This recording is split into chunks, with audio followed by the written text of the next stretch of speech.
If you have come here to get some health gyan on yoga, meditation, and the wellness space, then you come to the right place. That is called the Yoga Conversations podcast mini clips.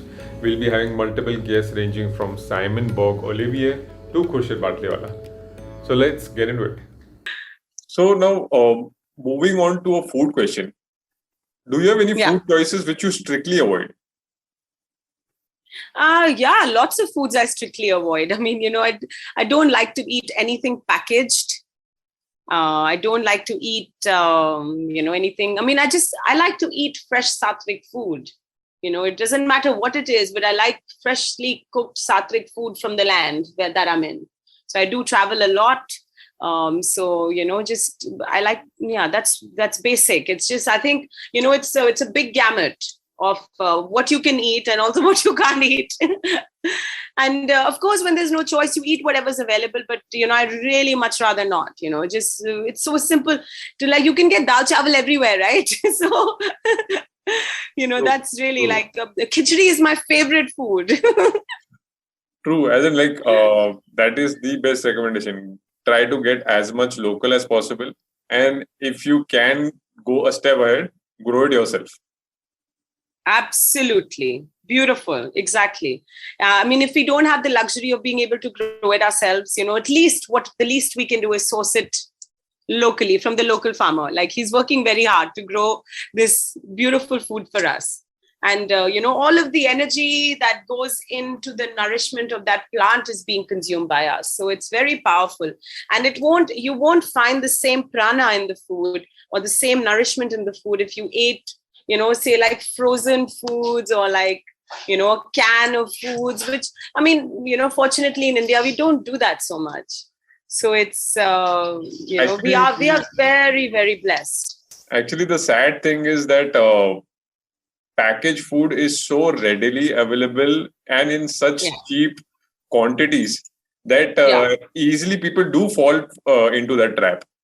So true. So true. Exactly. Because, I mean, it's like eating plastic, right? Even like a bag of potato chips. It's like, when were they harvested? When were they like, deep fried, whatever. I mean, I don't even want to think about all that. It's like eating plastic, then you might as well just eat, like your chair styrofoam. Yeah. True. But, then I think it's also, I don't think it's nice to, push philosophies on people because, people should make their own choices. It's important. So it's nice to educate people like what you're doing. It's a beautiful way to inform people. And it's also a beautiful way to have, people meet other people who have different choices, who've made more aware, conscious choices. And I think when you do that, you open that, rather than telling people, what's more beautiful is that you lead by example and you sort of show them a little peephole into a different way of living and what that can do for you, rather than following these diets and all of that. I think just, one size doesn't fit all. We're all built so uniquely. And that uniqueness is our true celebration of each one of us. You have a lot more strength that you can sort of take your body towards. I maybe have more flexibility, or I have maybe more, to be able to sit for long hours in meditation. We are all so different, so it's not right to say that do this and don't do this. And I think just life is anyway too short. We're not here for very long, so really we do. End of the day, if you consume whatever you're doing, whatever you're consuming mindfully, and most importantly, joyfully, it will do good for you. It will induce high prana for you. There's no way it can harm you.